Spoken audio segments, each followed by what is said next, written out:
Yo, yo, yo. As our friend Zach would once say, it is championship week. This is what we've been building up to all season. Week 17, the big dance. It's Joe Frick, Drew Hannes around the 412 Fantasy Football Show. Drew, I hope you've recovered from all of the Christmas fun. How are we doing today? I actually came on the show just to formally announce my retirement as a fantasy football player. For anyone that, wants context, this guy here, 17 leagues. I went to the playoffs in 15 of those 17. Guess how many championships I'm in? Only 2. It was a really, really, really, really, really rough week for me. And the retirement stuff is really just because I faced Jalen Hurts in like 5 leagues. And this dude literally goes out and like midway through the first quarter has 4 points. There was leagues that I faced him in that I didn't even bother checking until the end because I was like, there's no way. There's no way. But apparently there's a way. Josh Allen failed me real bad in a lot of leagues, but, it's better than 0, right? But normally in 17 leagues, I usually go to at least 5 of them, 5 championships, and, try to take home some bread. But right now it's like if I win both of these, I might just break even on my entry fees this year. So it's a little rough, but. Yeah, I had some absolute like dog fights. I know in your dynasty league, me and Zach like squared up hard. I lost. I put up 191 points. Still lost. Zach put up 209. So it was like, oh man, like we were texting back and forth, and it was like, oh, like Josh Jacobs scores that touchdown in the second quarter, and I'm like, hey man, I'm halfway there. I only need like 20 more points. They like didn't see the field all like throughout halftime. So that was like a sad side of the coin. Then on the flip, I was in my highest entry league is $100, like buying, right? And I was down 14 going into the matchup, and I had the Green Bay defense. Green Bay defense puts up 15, so I slide in. So I'll definitely be in the money this year, which is always good.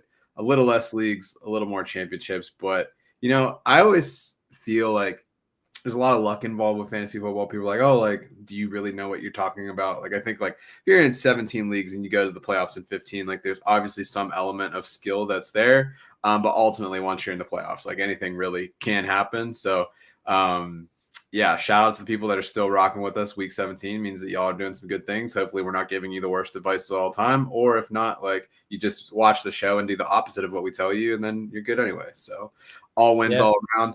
Seeing some familiar faces in the chat. So we got Mr. Magic here. What's good?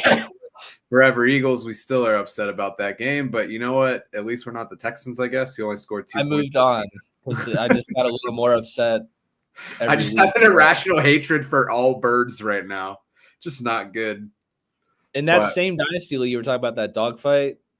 If I would have lost my matchup in that one, yeah, Drew's over here just like coasting. He played against a guy that went up with George Pickens in the flex, didn't even play. I texted him after the last game because I was like, I need to know. Did you know that you advanced? Because the week before he was up 14 and he was done, and he had to go against Kirk Cousins and Brock Bowers, and they didn't get it. He thought they got it. He didn't even bother to check.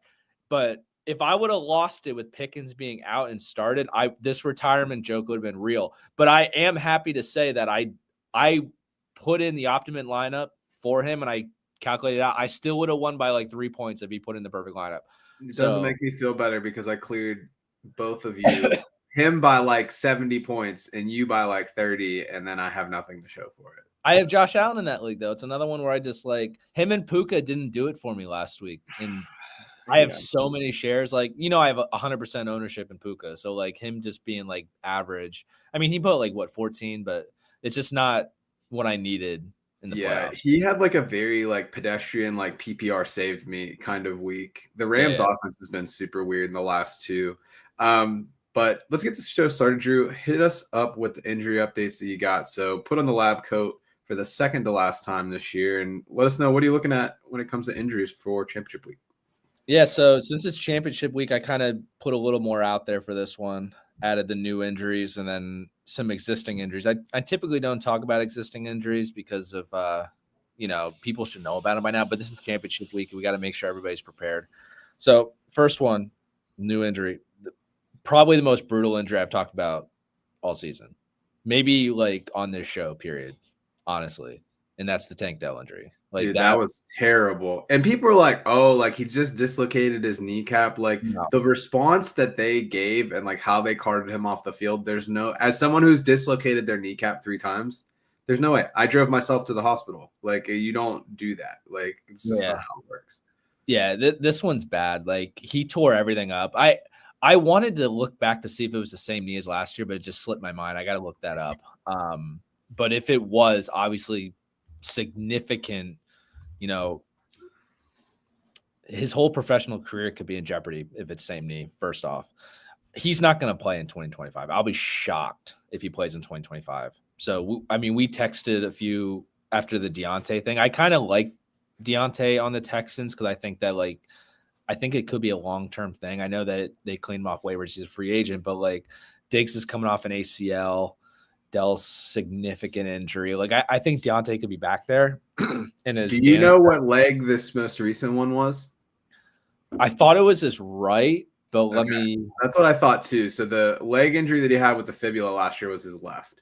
Okay, so that's obviously encouraging. But still, it's just Teddy Bridgewater had the same injury, and like we know what happened with him in his career. Like it took him several years to even get back on a team. And he's a quarterback that doesn't have to be twitchy and do all these things. Yeah, exactly. So this just sucks because Tank Dell's a dude. Like we all pulling for him to come back after a significant knee or leg injury last year, but this is like brutal. And it looked like it was friendly fire too. Like I don't know what his teammate was doing, like diving for that ball. Like how does he not know Dell's there? It was just tough all around, and tough on him for hitting him. And then CJ Stroud really was beaten up over it. So like, who knows? Like CJ Stroud, when I saw the video, I didn't look like I was like, oh, like what was it? I'm sure his leg got rolled up on, but I didn't think it was that extreme at all. The first replay I saw where it was in slow-mo, like I had to look away. Like, cause I hadn't seen that one. You can see just straight, like his kneecap was in the side. Like it was just like, yeah, it definitely looked so good. Yeah. It was tough. So, we're obviously pulling for Tank Dell. His dynasty stock is going to be low. I might, even take some trades offers for him just because, I pull for dudes like that. So, I'll stack him on my taxi squad just because I want to see it. It would be a field. Well, he wouldn't be on taxi because this is year 2. Yeah. But it is interesting. I know last year when Nick Chubb had his injury, I tried to reach out to people to get trades from him, and people were at least in the leagues that I were in, were very much not trying to sell at a low point, but yeah, we'll see. And then obviously I already alluded to Jalen Hurts suffered a concussion. He was already a non-participant today. It's already getting later in the week, with our show being on Thursday. I don't think he's going to play. Did they really have anything to play for at this point other than the 1 seed? Because I think 1 and 2 are pretty much locked up. It's just, does Detroit lose? Yeah, it's between them for the 1. So they're trying for the 1, but it's just it's the protocol, The later the week goes, the less likely you're going to play. They're not going to sit him because they're worried about, him getting re-injured. If you don't pass the protocol, you're not going to play. And that's the later we get in the week, the worse it's going to be. And Kenny Pickett's banged up too. So it's weird. Even if he, well, they still have an excuse for when he's and also people are ripping on Kenny last week and making excuses. He delivered that ball to Devontae Smith on 3rd and 5. He just has to catch that ball. Yeah. Devontae Smith definitely dropped that one. That was tough. Yeah. So he wasn't great, but he did what he needed to do for them to win. So he was a solid backup effort. That's what he is. Yeah. I just wanted to, he deserved a little bit of respect because they should have won that game even with them. Tony Pollard, I don't know if this one's new or not, but it's the first time I really mentioned it. He suffered an ankle injury at some point recently. Him and Terry McLaurin, so they were both non-participants today. I think that Terry's going to be fine, and Tony Pollard I expect to be fine, but Tyjae Spears had a lot of run last week, so I don't know if that's an indictment on how his ankle is or what, but something to monitor if you're rostering Tony Pollard. Terry McLaurin, like I said, I think that he'll probably play, but he's getting Tony Pollard did have that tightrope procedure in 2023. If it was the for I forget which ankle it was, but he's had that like ankle injury before. He had like a pedal ankle sprain in 2019. And then in the playoff game in the divisional round 2023, it was the left leg that he had that that pedal ankle leg fracture again. So yes, I mean something to monitor throughout the week. If I don't know who they play, like I'm a little more unprepared than I am. Tennessee plays Jacksonville. Oh, so great matchup. I would fire up Tyjae Spears if he misses, obviously. They've actually been like a decent defense lately. I mean, they've played Tennessee, the Jets, Vegas. I'm curious what they did. What did that game look like whenever they played a couple of weeks ago? That was just a 10-6 game. I think that their numbers are deflated because that Titan game was ugly. But that's what I'm saying. They're playing the Titans again. Right. So if it was 10-6, I mean, are you going to expect anything more from that this time around? But with Tony Pollard and Tyjae Spears splitting, I feel like if he's just getting the full work, I just think that it will.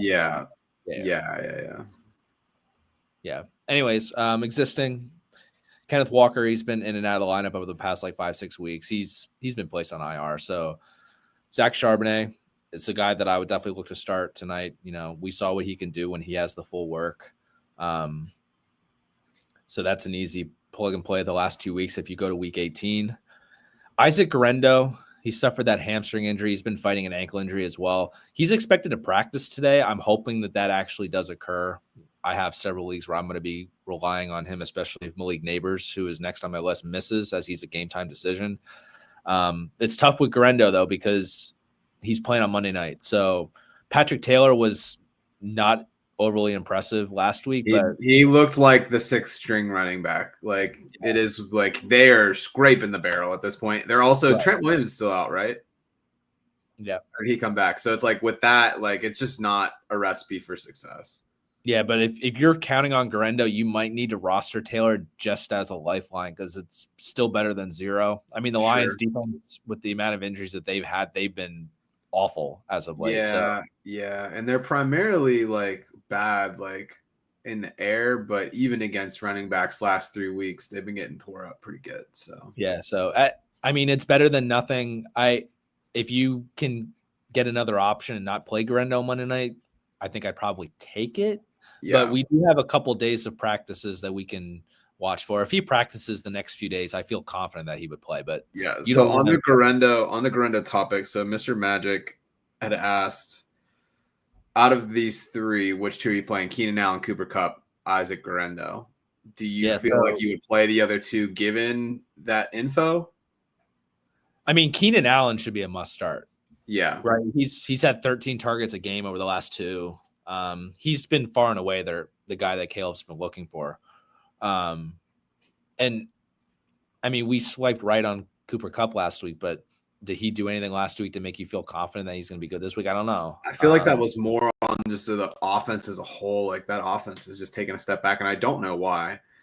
Looking at the matchup for the Rams this week, they got Arizona. Arizona's been pretty solid against the air, so that gives me a little bit of concern. If I knew that Guerrero was going to play, I'd probably roll with Keenan and Guerrero, but I feel I just don't know if you're going to have that luxury of knowing in time. I feel like we're going to be comfortable with our knowing on Saturday. So watch the report. If he practices the next two and doesn't have a setback, I think that Guerrero will play. Yeah. But if he misses any of those days, I don't know if it's worth the risk. Yeah, and then the Rams play on Saturday, so realistically, you're going to be lineup. Yeah. Do they play Saturday night though? At least at 8. We might know the Niner report by then, but you're going to be taking it right up to inactives for the Rams. I feel like. Yeah. Right. They're the 7:10 Central, so yeah, they're the 8:00 game. That's good then. At least you have a little bit of time that we can get the Saturday report. But I feel like Guerrero's going to play. I hope he's going to play.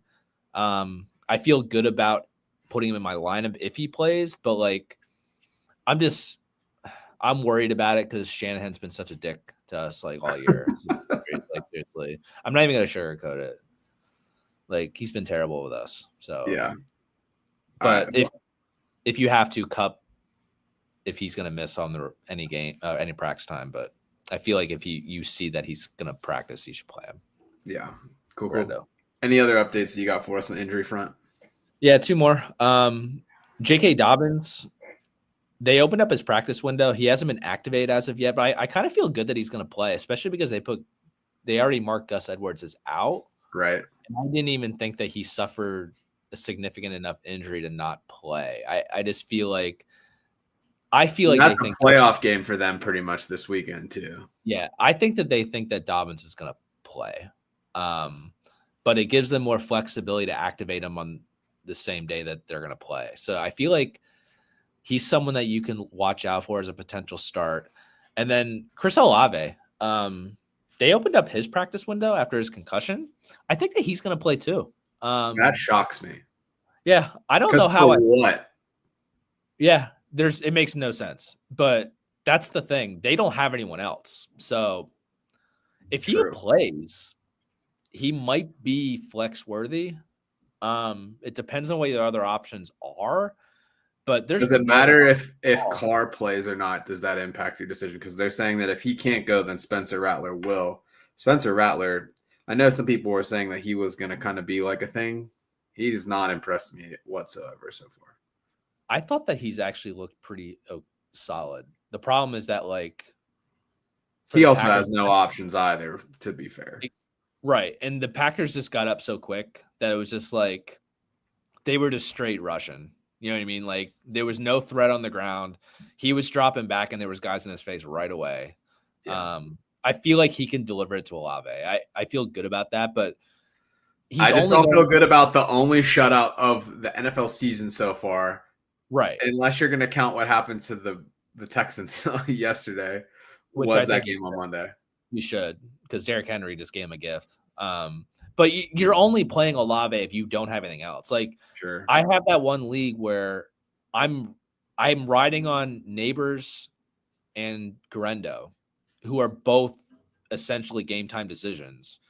Right. I don't have Olave, but if you're in a situation like that in a redraft and Olave got dropped, I feel like he's a solid option to just get in there if you absolutely need it. But it's only if you're desperate. And I feel that way for him and J.K. Dobbins, because I typically don't like to start guys that were just coming back from IR unless they're like an absolute stud. Yeah. But neither of them. I mean, Dobbins was pretty good most of the season, but like it kind of tailed off at the end of before he got hurt. And Olave's just been not really that good. So it's just a matter of what are your options out there. Olave is at least the only option that they have, because Kendre Miller really did not impress at all. He did nothing at all. Yeah, it was tough. Someone's got to get the ball. So true. Desperation play. That's all I got. All right. Cool. All right. So before we get into the headlines for the week, let's hit a couple questions. If you have questions that you want to get answered, put them in the chat. We'll start with Forever Eagles. Made it to the ship with Hurts in his lineup last week. Must have played Drew. Now that he's likely out, who is the preferred option? Bo Nix, Matthew Stafford, somebody else? To me, Bo Nix feels like the obvious start here. He's got a good matchup against Cincinnati. If you look at the numbers, Cincinnati is showing on paper that they've been a really strong defense in the air the last few weeks. That being said, they played Cleveland with DTR, which is like not even playing a professional quarterback. You want to talk about an elite tank? Cleveland is executing to perfection right now. Yeah. Because there's no way that DTR is the best QB option that they have in the room, but they're just like, all right, we're going to see what we have. And then everyone's saying that they're going to take a tackle. I could see them taking a QB, dude. I could see them taking a QB in the draft. I don't care who they pick. They're going to screw it up, so it doesn't even matter. Yeah, so we'll see. But them being like the last 2 weeks, they've given up 6.1 points less per game on average. They've played Cleveland, Tennessee, and Dallas, like very formidable QB options. None of those. I mean, Will Levis was awful against them, and then Cooper Rush has been fine, but it's just heavily weighted down. Yeah, exactly. So to me, Bo Nix feels like an easy start. He's been a top 10 quarterback all season. Matthew Stafford's been struggling. I just don't really like what the Rams are doing, and I think that Arizona is going to come out. They play the Rams really well for whatever reason. So to me, Bo Nix, easy call. Yeah, I agree with Bo Nix. Yep. All right, so we need some major help. CD's been ruled out. Sad. I got him in a couple championships as well. Two running backs, two receivers. Marv Harrison Jr., Quentin Johnson, McMillan, Thielen. Running backs, Rashad White, Tajay Spears, Jerome Ford. Thanks in advance. I think that the easiest player out of the group is McMillan. Out of those receivers, I don't feel too great about the other three. Thielen has surprisingly done not as well since I picked him in OnlyFantasy. Marv hasn't done as well since I picked him in OnlyFantasy. QJ, I'm just not a QJ fan whatsoever. In New England is 10 toes a great secondary and horrendous against the run. So I think whoever's the starting running back for the Chargers, whoever that is going to be, is going to have a monster game, whether it's JK, Kamani Vidal, whatever. So I think McMillan is my one. Arizona against the Rams, neutral matchup. I would say QJ is a negative matchup, negative player, so that's a no for me.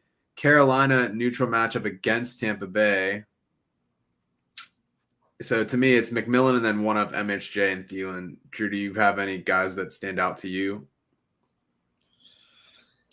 I don't know what we're looking at in terms of like what games or what days again, but Tajay Spears jumps to the top for me if Pollard misses. Yeah. I want to feel good about Jerome Ford, but his matchup is not ideal in the slightest. I was also shocked that they put in Foreman for the goal line work last week. Like he came in, first play of the game, 60-yard run, and then they're like, all right, Foreman, here, just get stuffed like 3 times in the end zone and then fumble.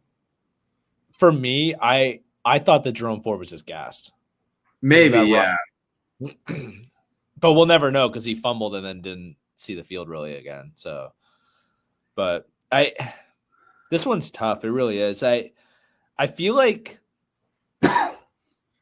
this is so stupid, but Marvin Harrison Jr. burned me in like 5 leagues last week, but I feel like he's the guy that you're just going to have to play and hope for the best because, like, what's his matchup look like here against the Rams? It's pretty neutral. Let me look at – I want to see what Thielen's done because he had those couple games where he was pretty hot. He went 6 – he had 6 targets the week – last week. He had 7 targets, 11, 10. I feel pretty good about that. Marv, let's see. He had 8 targets, 39 yards. The targets are there. It's just not clicking whatsoever. Yeah, I mean 6, 12, 8, 6, 8, but he's hasn't caught more than 5 passes since week 8. I still feel like Marv and Thielen are probably – I don't know if I feel the same way about McMillan as you. Just because it hasn't been consistent. I mean, it has though. I mean, last three weeks, 7 targets, 6 targets, 7 targets. He's had touchdowns in the 3 games. I just feel like it's Bucky Irving is like the only guy you really want to start from Tampa. Mike Evans. Well, besides Mike Evans, obviously. Baker. We're talking about wide receivers and running backs. Keep Baker out. Respect Baker. Yeah, I don't know. I just feel like the only – besides Evans, Bucky Irving's the only guy. Like Rashad White, I'm not starting. Yeah. And you need 2 running backs out of this situation. Well, Rashad White's actually kind of been like sneaky nice lately. But he really has to get a bunch of dump offs. Like he doesn't pay off unless. Yeah, because he got 3. Yeah, he had 8. He had 7 receptions last week. Yeah, that's where he wins, and I feel like Carolina is giving up 27. They're a plus matchup on the ground. I feel like Bucky Irving is going to be.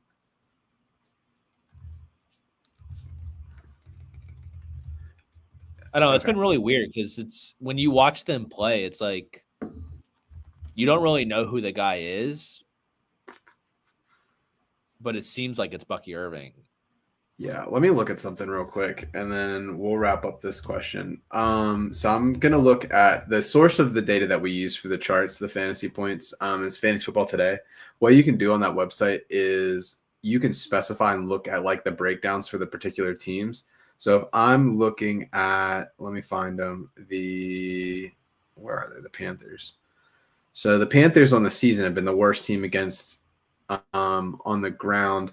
Last week, dude, I don't know. This could be a game for them. If you look last week against Arizona, Connor had 4 receptions. DJ Dallas had 1. Michael Carter had 5. So, I mean, that was dump off mania. Philly had only 3. The last time they played him was week 13, 4 receptions. So I don't know if something happened last week that Arizona was in dump off land, but they were down. They were playing from behind the whole time. Yeah. I just don't think that Carolina's going to have that against the Bucks. I think the Bucks will get ahead. And I think that, I mean, it could be White and Irving. They've been like 50-50. Yeah, for sure. But who gets in the end zone is really what matters for them. Yeah. I don't know. This one's tough, honestly. Like, that's why we're here. It's why we get paid so much. Yeah. You talked me into McMillan, but if you're going to play McMillan, I don't want to play White. Yeah, no, that's fair. I would think, to me, I'd probably go McMillan. I'd watch Thielen's popped up on the injury report, but I'd probably go McMillan and Thielen. And then if something happens with Thielen, then you pivot over to MHJ. I don't see a scenario where I play QJ whatsoever. And I think you play forward, you see what happens with Tajay Spears. But Spears has been good the last 2 weeks. He's been a top 10 running back both games. Rashad White, like you said, very hit or miss. But if I'm playing McMillan, I probably don't want to load up too much with White because Carolina seemingly like figured it out recently. I don't really understand. Like that team looks drastically different than where they were at the beginning of the season. Yeah. Yeah, I mean, that's the way it's going to have to be. I think it all hinders on Tony Pollard playing. Yeah. But I think even if Tony Pollard plays, I think I probably would still prefer to play Spears and Ford over White. Because he's banged up, so they'll probably lean on Spears a little bit more, even if it's not like the full workload. So I like they're out of it. So they should just sit Pollard if his injury is significant enough. There's no point. Yeah, exactly. All right, so moving on to Adrian Garza, start 2, DJ Moore, Sutton, Breece Hall. Yeah. I kind of feel good about DJ Moore tonight because I feel like Caleb's just kind of been better. I'm thinking about this playing him myself in a championship. But Sutton, I think you have to play because of that matchup. With Cincy, yeah. Yeah. No, I would agree. That's going to be a fun game because, I mean, that's basically a playoff game. So I'm excited to see that one unfold. Breece Hall, talk about, like, disappointments this year. I mean, he just hasn't gotten it done. I mean, he was running back 21 last week. Skull got 19 touches, but he's just not doing anything with it. I mean, look at the last, 4 or 5 weeks. Outside of the week 11 against Indy, he was running back 3. I mean, he's living in, back-end RB2 land. I don't know. I just don't feel great about it. The only thing that's saving him potentially this week is the Buffalo defense has been terrible, primarily in the air, but he is a pass catching back. But I think I would roll with the 2 receivers here just based on the matchups alone. Yeah, I agree. It's just crazy that you're going to be in a championship and you're sitting your first round pick. Yeah, it's absurd. Yeah, it's very shocking to say the least. All right, so then on the defensive front, we got Cowboys or Seahawks. We don't think that Hurts is going to be out there with the concussion. Does that make you want to pivot to the Cowboys at all? Yeah, of course it sucks that the Seahawks play tonight. I don't think I want to play the Seahawks either way because even if they win, I think that Caleb will at least put points up. Maybe. I don't know. I like them. I think that they're a solid matchup. I think the turnovers are there. I think the defenses that I would want to have higher than them would be Colts Dolphins. Yeah. So if you can snag the Colts, the just because Kenny Pickett's the quarterback for the Eagles does not take Saquon out of the game. So to me, it's irrelevant that he's there because you saw what he did last week. It was just all right, here, Saquon. It's you don't need to wear gloves to hand the ball off to Saquon. Just give him the ball. And the Cowboys struggle against the run. Mm-hmm. That's big. Yeah. So if it's between those two specifically, I would say definitely go Seahawks. If you're looking for alternatives, I would say Colts. I would even play like the Raiders over them just because they have the Saints. So I know that the Saints are at home, but they're just so bad. Yeah, All right. As I was hurt by Josh Allen last week. Is there a scenario where you're playing Kyler over him? No.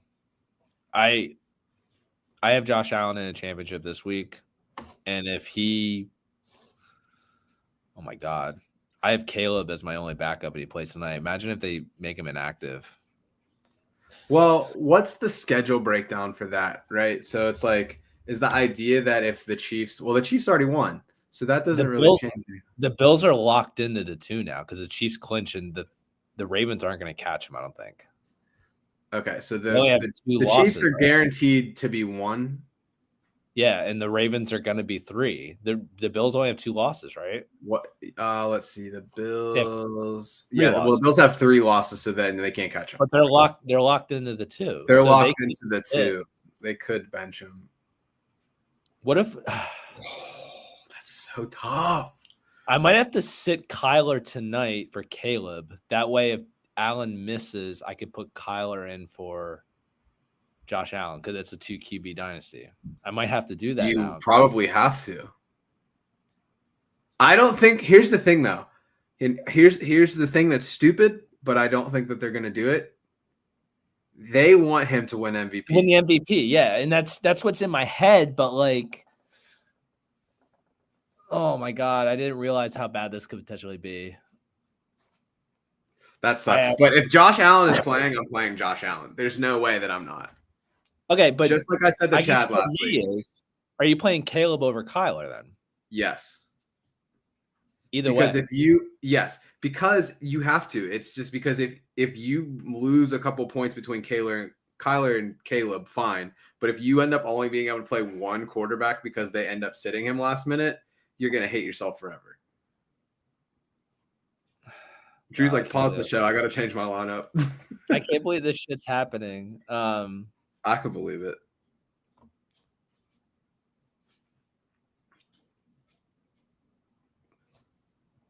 All right, so we're going to go do another defense question. So currently have Buffalo. Should I stick with them?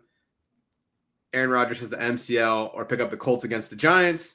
Giants are playing to lose. Neighbors game time decision. Colts are the number 1 defense to stream this week for me, so I would play them over the Buffalo defense. Buffalo defense has been horrendously porous. I do think that they have a solid matchup against the Jets, but I like the Colts matchup better. So I would play the Colts. But I would drop somebody else. I would keep Buffalo, keep the Colts, and then drop somebody that you know that you're not going to play.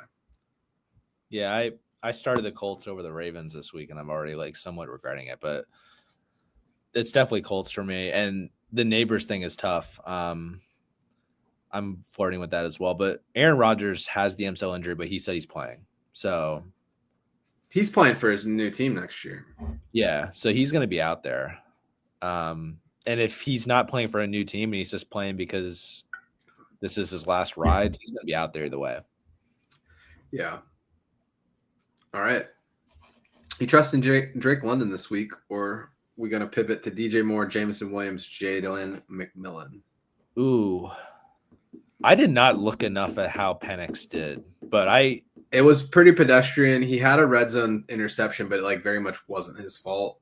But people said that he looked good. I didn't see the full game, but I don't feel crazy about it. I would start DJ Moore tonight. First off, I think I just like him better than Drake London overall. Jameson Williams has been balling. Yeah. The Lions have a really tough matchup this week, though, all around. Yeah. I think I play DJ Moore tonight. That way you at least have him in. You can always consider Drake London later in the week for someone else, but I think I prefer DJ Moore right now to him anyways. So cool. All right. Standard league, Pollard or Swift, Spears, Dobbins, Guarendo available. I like all 3 of the guys available over the 2 that are. I would agree with you. Yes. Yeah. If Dobbins is starting on Saturday, I didn't know that he was going to play or not. he would have been my only fantasy for the week. I think the way that you beat the Patriots is on the ground. Or wait, no, what am I saying? They're not playing the Patriots. They are playing no, they are playing the Patriots. I'm not crazy. Yeah. And Patriots are very porous against the ground. Their defensive line's super weak. I think Dobbins comes back and has a monster game. Yeah. Spears I like better than Guarendo. If Spears gets an inactive from Pollard, to me, I would go. It's going to be with the info that we have today. I'd go Dobbins, Spears, Guarendo because Guarendo is potentially hurt. Apparently, no one knows how to spell his name either. Poor guy. Dobbins is my current one. If you get an inactive from Pollard, Spears would jump him on my list. Yeah, I agree. Ooh, Drew, how you feel about kicker questions? What is your expertise on the kicker? Just answer the question, Joe. Bates or Aubrey at kicker? I think I would take Bates. Let's see. Because I don't. So Drew hates kickers. Drew hates kickers, so we'll let that be known. I need to look at some things before I can make a decision on this. So when I'm looking at kickers, I said this on the show a week or two ago. I'm looking at a couple of things. So it's the implied like over under, and then like who is the favorite team. So if I'm looking at those games, let's see what we got. So none of them are Saturday, so those are all going to be on the Sunday slate. Okay, so Miami's got the 6.5. They're playing in Cleveland. Weather's been decent this week so far. It's been weirdly warm. But the over-under is 39.5. If I look on the Monday night slate, the Lions are at 3.5, and its expected over-under is 50.5. So, wait, what am I doing? Oh, I got my questions mixed up. I'm looking at the Miami defense, but that's not what the question was. The Cowboys are 39.5, but the Eagles are -7 for the spread. So given that you have a higher scoring game with the favored team, I would be picking Bates. Yeah, Bates was my guy because they're playing the Niners. I think that there's a chance that they stall a bit in the red zone. He kicks a bunch of field goals. What's the weather in Philly these days, Drew? It's cold. Cold. Okay, cool. And then, like we said, Colts number 1 D option. I have the Dolphins in my top 5 as like a stream this week, but I would pick the Colts out of both of those. All right, Drew. Let's transition a little bit as we continue to work through our different questions here. If you have more in the chat, please feel free to get those in. I'm happy to keep answering those for y'all. Let's talk a little bit about headlines. So I think given that it is championship week, we're in a weird predicament where the NFL has decided that they're just going to play games on Christmas now. It's kind of like a weird thing that no one actually likes, but they do it. So I think the big winners of the week were Beyonce fans, probably number 1. And then you have the Ravens obviously coming in big, kind of locking up the division and all that stuff, assuming that they can handle business against the Browns. But what are you feeling like if you had somebody say like a Nico Collins or somebody that you went up against Lamar Jackson or Derrick Henry? Like how would you feel about handling your lineup decisions for the rest of the kind of the games that are at hand? Does that change anything that you're going to be doing? Are you going to do anything different? Like what are the vibes coming out of the Wednesday night games? Yeah, I mean, the vibes are bad, especially because Joe Mixon was rostered in 25% of championships, Nico Collins in 28%, and they both, let you down, unfortunately. This is tough. I was just looking at the matchups based on your chart and just thinking about maybe some guys that I potentially take a home run at if I really feel like I need to. For me, I typically stand pat and just hope that someone else is just going to balance it out for him. If maybe you're, the person that you're playing against has another guy that has a tough week and it just kind of works out. Or if you have another guy just goes off for a 30 or 40 burger. But there's not really many guys out there that I think potentially could be out there. We already mentioned one. I think that if you have Joe Mixon or Nico Collins and J.K. Dobbins is out there and he plays, I think that he's a guy that I would throw in the lineup and hope for a desperation play. Isaac Guarendo, if he got dropped and he does end up playing on Monday night, I think that his matchup is good enough for you to do the same thing. And if you're really desperate, like really, really, really desperate, like you went up against Derrick Henry and you have Joe Mixon, I feel like you got to take an eye at the Jaguars running backs and hope that you hit the right one. Yeah, they have a pretty good matchup this week for sure. I do try not to get too concerned about like the early games, because if it happened as like the last game of the day, like there's nothing that I can really do. And it's like, is it worth swinging for the home run when you don't know what the rest of their teams are going to do? Yeah. Right now, I'm not in desperation mode because no one really went crazy. You know what I mean? Like, if you play Derrick Henry, he got relatively what his projection was. I think he was like 5 points over. Yeah, right. So, like, if someone went for a 40 against you, or if you're behind coming into Sunday because one of these teams went nuts on Saturday night, that's when you're definitely looking at something like this. But right now, I don't think we're there yet. Yeah, I know for me, like the one league that I have, I went up against Lamar. I just lost CeeDee Lamb. And then I played Kelsey, which was a plus. Pickens was meh. And then Butker, might as well just go back into the kitchen. He did nothing for me. You might be close to, if not. I'm close to desperation mode, but I have Jaden Daniels, Jahmyr Gibbs, Terry. So then it's like those guys are all locks.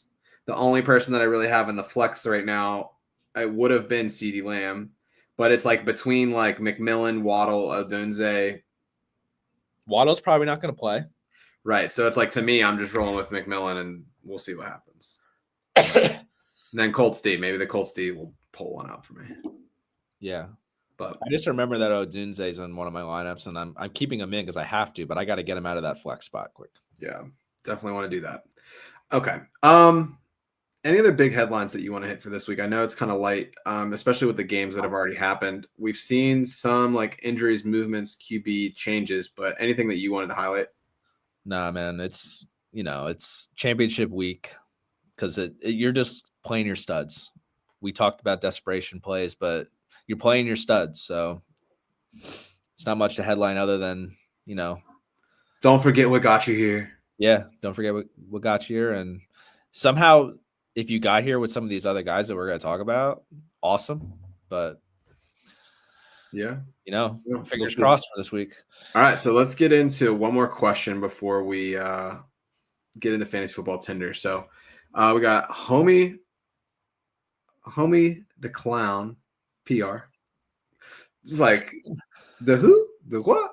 Oh, it is what it is. What's up, my man? Made it to the chip. Congratulations, Daniels, Gibbs, Chase Brown, B-Rob, Neighbors, Bucky Irving, DJ Moore, Brock Bowers. Had to sub out Lamb. Flex came down to B-Rob, McMillan, Rashad White. I don't know if that's a question.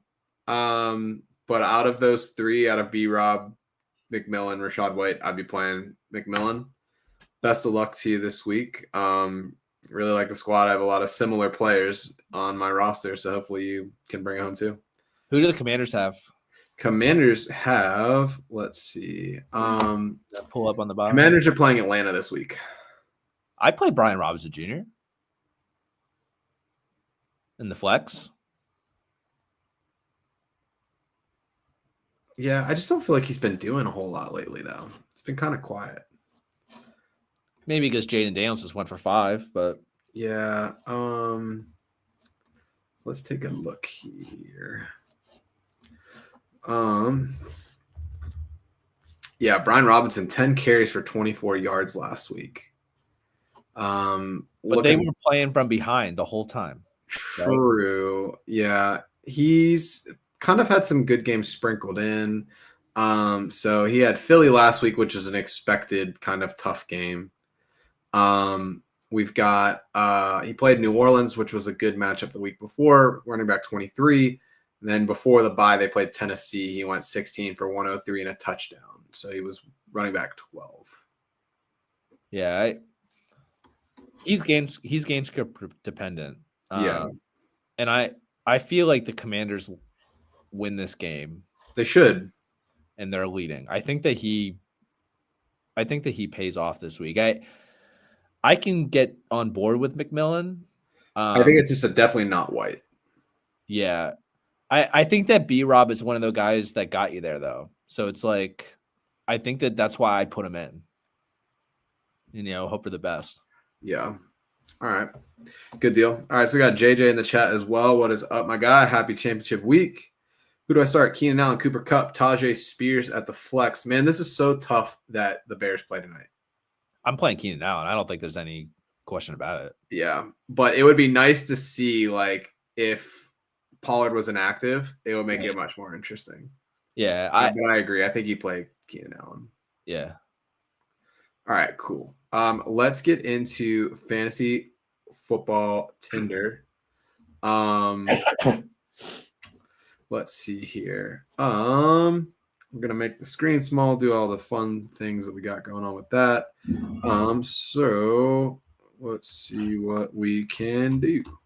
All right, so this is fantasy football Tinder. This is something we do each week. So if this is your first time here in championship week, we'll give you a little example to show you how this works.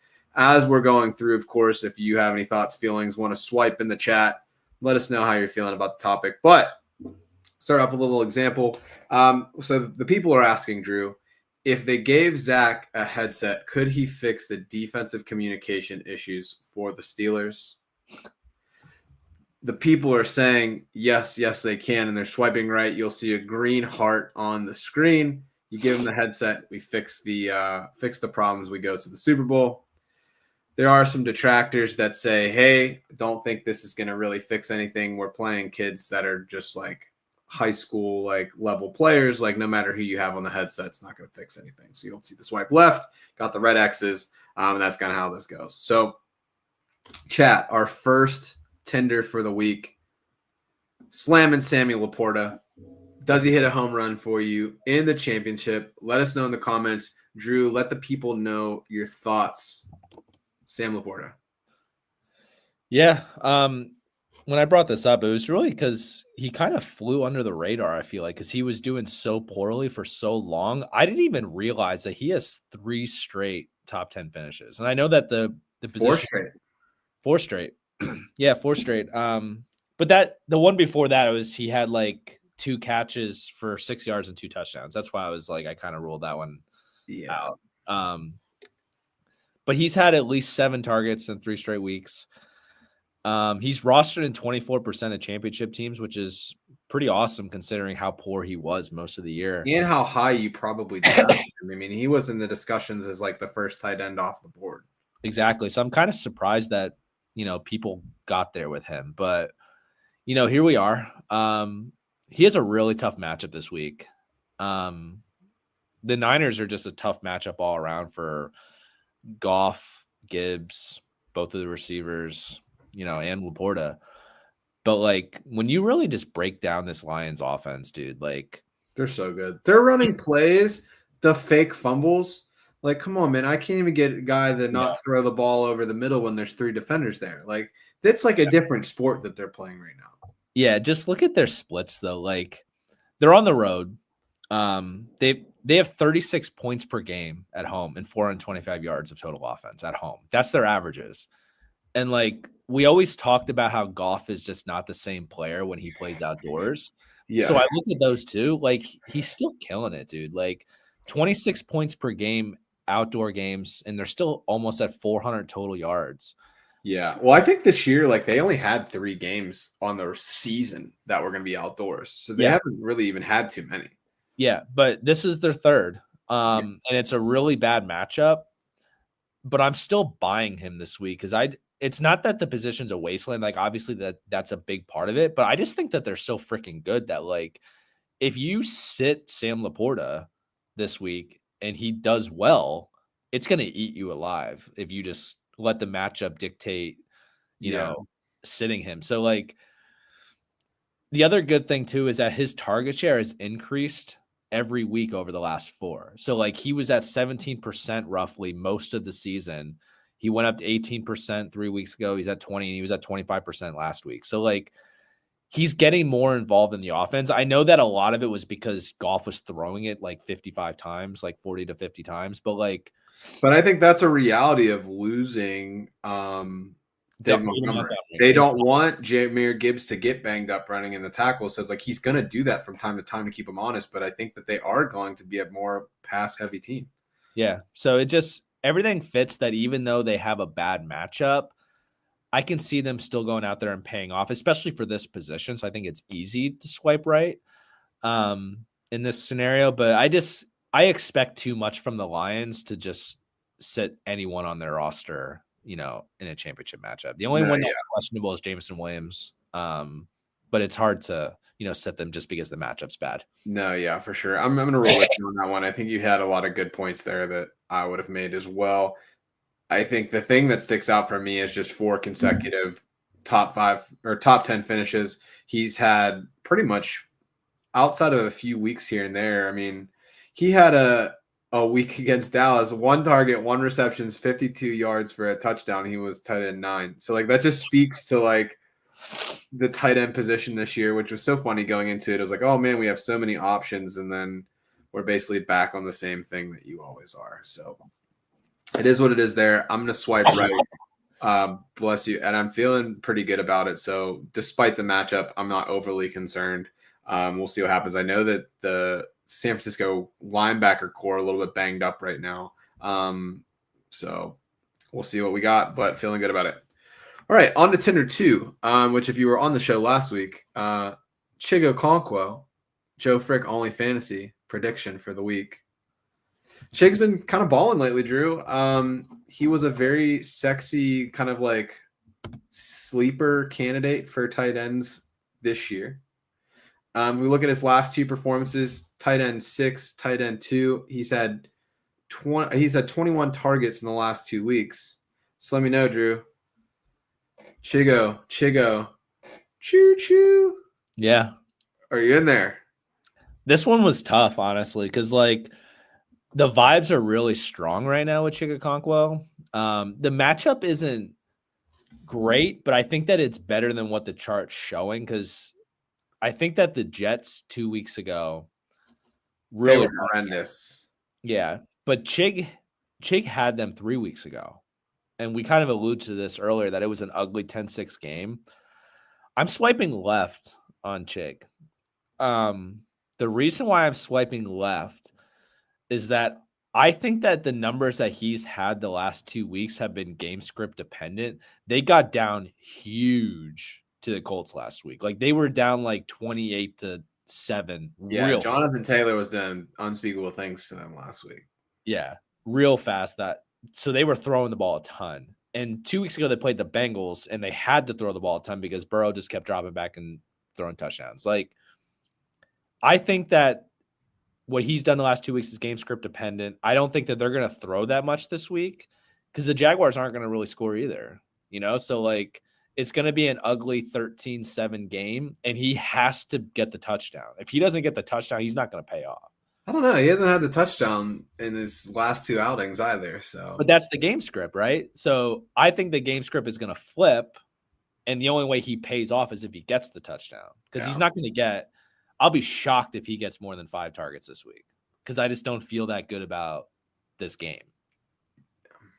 I feel that. Yeah, I mean, it's a tough call for sure. I'm going to roll with my boy. He got me off the Schneid. I think he's probably one of their better options that they have. Calvin Ridley is not someone who's ever excited me since the suspension. And Mason seems to like him a lot. I mean, they targeted against Cincinnati. I think it was 17 or 18 targets. He got 11 on his own in Indianapolis. So I think that they'll keep it going. It's going to be a warm weather game in Jacksonville. And let's ride with the boy. Let's see what happens. So we're getting close to the end of the show. So if you do have any last minute questions that you want to answer, please hit us with those in the chat. We'll make sure that we get those answered. We're going to transition now into our only fantasy segment of the day where we kind of unveil who we think is going to be kind of like that game breaker in the week 17 slate. So let's get started with that, Drew. Before we get into who we like for this week, let's just dive into the past. It's a great week for us, honestly. So if you look, Chig Okonkwo, 9 receptions, 81 yards, 11 targets. He was tight end 2. Only be outdone by Brock Bowers, which, I mean, is what it is. It's kind of be expected. Gave him the chestnut checkers emoji. Just pawns out here. Got me off the schneid. Felt really good about that. Then Jerome Ford, 11 carries, 92 yards with the TD. 5 receptions, 39 yards on 5 targets, RB9. I think everybody knows what that emoji stands for, so I'm not going to. It's just I like vegetables. Big vegetable guys. Interesting. All right, Drew. So this is for all the marbles. It's championship week. Points are doubled. Who is your only fantasy prediction? Week 17. Let's get it done. Yeah, so before I'm going to reveal this guy, I want to provide some context. It's for both of us. Like, this is week 17, it's championship week. We weren't going to mess around with like a Jerome Ford play or a Chig Okonkwo. Like, you have to start your studs. And these are the studs that we feel confident are actually going to be there for you in your championship. Like, feel confident in them. My guy, he's on 28% of championship rosters. It's kind of been quiet as of late. Actually, he's kind of been quiet all year, even though he's been really good. It's just that people haven't really talked about him because people haven't really talked about this team, I feel like, because of their division being weak. They should win their division. But it's been weak, and it's just kind of been like they're there kind of thing. Besides when our main man, Puka Nacua, came back, then everybody really started to pay attention. For me, it's Kyron Williams. They're at home this week, and he's paid off for you in all of his home games. Like, it's something about Kyron Williams at home, but he's averaging 84 yards per game, and that's just rushing. He offers a lot in your passing game as well. And he has touchdowns in 6 of their 7 games at home. It's just, that's not a stat that's just kind of like fluky. Like, touchdowns are typically fluky, but like the fact that he's scoring when he's at home, I feel like that's legit. We talked about how their offense has been a little weird the past few weeks, and they have a tougher matchup for their pass catchers. Kyron Williams has a great matchup. Arizona has been terrible against running backs. Chuba Hubbard eliminated me in several leagues last week, so I'm very familiar with what he did to them last week. 25 carries for 152 yards, 2 touchdowns. He offered 4 for 32. He was RB2 on the week. The week before that, we can kind of – there was nothing there. We can throw this one out, but Ramondre Stevenson, the Pats were just shit that week. You know what I mean? Like, I'm going to take that as a grain of salt. The Pats are just not good. But the week before that, we go right back to what we're expecting. Zach Charbonnet, it was his first game as the lone wolf in that backfield. He went for 22 for 134, 2 touchdowns, 7 for 49, 38.3 points, and he was RB1. Like, I just feel really good about Kyron Williams. If you have him on your team going into championship week, I feel like he's going to give you the cushion that you can feel a little more comfortable about your roster. And that's really what I wanted to, present for Kyron. I feel like he's going to pay off for you when it matters. I like it. Yeah. And it's funny because he was very much in the second tier of running backs. And I would say that he was at the bottom of that tier, like coming into the season. A lot of concerns about injury, but he's held up really well. I think that at minimum, he retains like his draft spot going into next year. Obviously, you're going to see some guys like Saquon and Jamar Chase dominate like the early parts of the rounds. But he's been a consistent force, especially at home. We had a discussion about him at the very beginning. I was a Kyron guy and you weren't, but who was the other guy that you were I know a lot of the people that the players that I was thinking about, like in the back half of like round 1. It was Isaiah Pacheco. So like our bet doesn't matter because he got hurt. Like we don't know what he was, but you were a Pacheco guy and I was a Kyron Williams guy. But I just didn't like Pacheco in the second round. It just felt too rich. And I felt like Kyron Williams was like a 3rd round pick for me. I think in hindsight, he would definitely fit the mold for like 2nd round kind of caliber player. It was just it felt like there was just a lot of overdrafting that was happening. I don't really like anybody that was in the 2nd round this past year. I don't know what it is. Kyron, I felt really good about Kyron. I felt good about, obviously Puka was the guy I ended up with mostly in round 2, and that's who I would have taken. But like I felt good with Kyron if he was on my on the board when I was up. No, for sure. All right. So guys that we feel good about going into the championship week. This guy's an old dog. He's been there before. He's led us to greatness quite a few times in our day. I think he's going to do it again. He's been super hot lately. And I think that he has the potential to do it again. We're talking about the one, the only, got Taco Bell in my house, Davante Adams. Davante Adams has had 5 consecutive years of a 30-point bomb in the fantasy playoffs, and he's going for number 6. He did it a week early against Jacksonville. He was wide receiver 1. He had 42.8 points in the PPR format. He has been wide receiver 7, 1, and 14 in the last 3 weeks. His targets have been double digits, each of those, and I expect that to continue against Buffalo. Buffalo has been very porous, so if we're looking at like points above the average in the last 3 weeks, Buffalo's giving up 21.2 points per game more than the average NFL defense in the last 3 weeks, going against New England, Detroit, and Los Angeles. I think Devontae's going to have a monster game.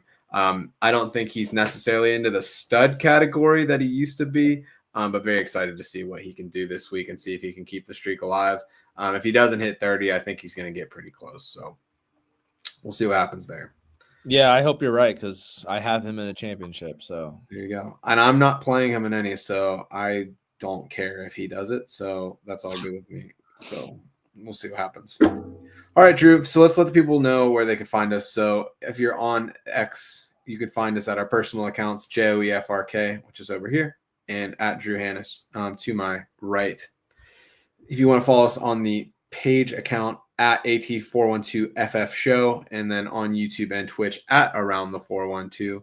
And as in tradition, a couple more comments, but yeah, insane stat on Davante Adams. It's like actually absurd. Like 5 years in a row, like it's just how does he always manage to do it? But Drew, any closing thoughts as we go into championship week? No, man. I just hope that this week is better than last week for me. I mean, best of luck to everyone out there. It's the final week. If you play a 2-week playoff and you're back at it next week, we'll still be here. So yeah. So we'll get it done. So if this is your last week, come back, let us know how you won. Throw us a little cash. Just kidding. I don't want your money, but it's been fun chopping it up, everybody, this year. Hope that everybody has a very successful close to the season. If you're back for week 18, come holler at us. And then we're going to do some off-season stuff this year too. So can't get rid of us that easy. So with that in mind, happy championship week from Around the 412 Fantasy Football Show. I'm Joe Frick. That's Drew Hannes. We've got one buzzer beater question. No, just go get some hardware. Yeah, we'll close it with that. So we missed Tyler's question. Oh, you're right. We did. All right. So Stafford or Bryce Young? Good call. I was trying to look at it while you were going through the ending. Bryce Young's matchup's not very good either. And I know the Rams have been a little weird, but I feel like I feel more comfortable with Stafford in the championship than I do Bryce Young because he's been there before.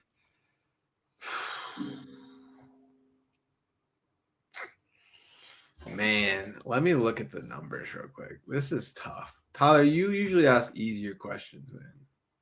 So Bryce Young, QB2 last week. But the weeks before that, against Dallas, QB18, Philly, QB20, Tampa Bay, played them 4 weeks ago. He's QB8, 26 for 46, 298, a touchdown, 3 rushes, 17 yards. Also got a rushing touchdown, so that helped him pretty heavily.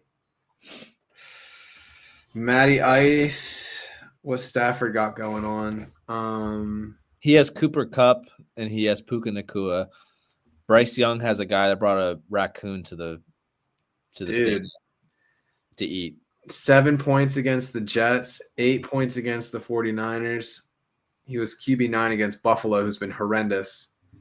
QB22 against New Orleans. Like, there's just something not right. Like, he threw for 110 yards last week. It's tough, and I get it. I'm going Bryce. All right, Tyler, good luck. Because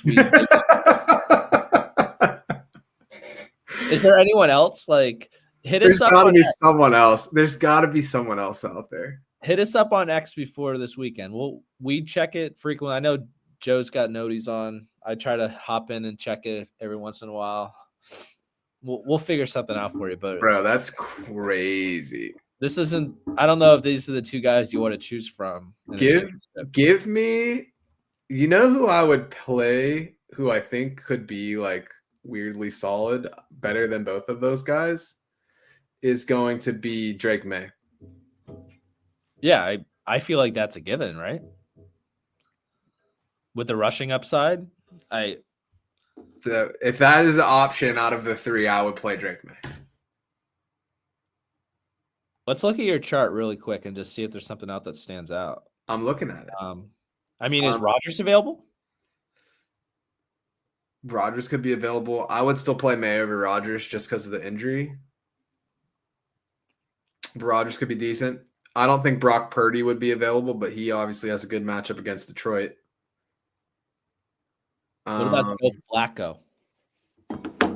Joe Flacco against the Giants. Anthony Richardson is a DNP for the second straight day. Yeah, he was taking all the reps today, huh? I wouldn't play Flacco over any of the guys that I listed. I think he looked like old. Okay, so you're saying give me the list of like your ranks. So we said you're saying Aaron Rodgers 1, Drake May 2, Stafford 3, Bryce Young 4. I would take Aaron Rodgers 1 only because, I mean, Devontae Adams, someone's got to be the reciprocal of what he's going to do if he's your OnlyFantasy.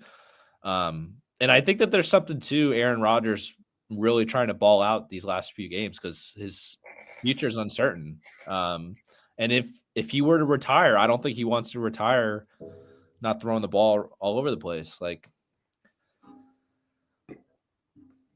I think I would probably take Rodgers 1. Yeah. I would flip May and Rodgers, but I would like both of those options over Stafford and Young. There's probably a better shot that May's available. But why would anybody have Rodgers rostered? There's no way. Yeah, they should both be available, but I think that May has the best shot because the Pats are just so bad and a forgotten team. Like, who are you starting on the Pats? Would you give Rodgers the leg because of his weapons? No. Just because of the rushing? The rushing, and I just think Drake May, like, for as bad as his team is, like, he is going to probably be my guy next year. So you're putting the stamp on your OnlyFantasy for the season already? Perhaps. I mean, it can't be any worse than my Deontay pick. We're going to put a poll up, by the way. We didn't even discuss this, but I know that you'd be good for it. We're going to put a poll up on our X. Check it out. Whose OnlyFantasy was worse? Deontay Johnson or Javonte Williams? Those are going to be your options. It's Deontay by a mile. I still think that Javonte might make it a 60-40. Like, he's been. Yeah, but Javonte at least had some good weeks. True. So Deontay was good at the beginning before he got traded. Before he got hurt. He got hurt like right before he left Carolina. There was like the couple Andy Dalton games, I guess, but I don't know. Bad all around. All right, Drew. Well, let's get these kids out of here. Good luck to you, championship week. This has been the Around 412 Fantasy Show. I'm Joe Frick. That's Drew Hannes. Let's go win some dough, bros and chicas, and let's get it done. So, all right, until next time.